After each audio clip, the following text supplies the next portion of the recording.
Ever wondered how to save a life in a critical situation? Imagine being in a scenario where someone suddenly collapses and stops breathing.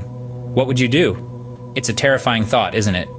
But don't worry, because today we're going to demystify the life-saving technique known as cardiopulmonary resuscitation, or CPR. CPR is a simple yet effective procedure that can be performed by anyone, not just medical professionals. It involves providing chest compressions and rescue breaths to a person who has stopped breathing or whose heart has stopped beating. This process helps to keep blood and oxygen flowing to the brain and other vital organs until further medical help arrives. First things first, ensure your safety and the safety of the person in need. Check your surroundings for any potential hazards before you begin. Remember, you can't help someone else if you're also in danger. Next, approach the person and gently shake their shoulder while asking loudly, "Are you okay?"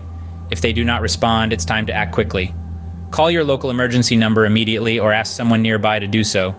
If an automated external defibrillator or AED is available, send someone to fetch it. Now, it's time to start CPR. Kneel beside the person. Place the heel of one hand on the center of the person's chest. Place your other hand on top, interlocking your fingers. With your elbows straight and shoulders directly above your hands, use your body weight to administer compressions about 2 inches deep, at a rate of 100 to 120 compressions per minute. That's almost 2 compressions per second. After 30 compressions, it's time to give rescue breaths. Tilt the person's head back slightly to open the airway, pinch their nose shut, and make a complete seal over their mouth with yours. Blow in for about 1 second to make their chest rise.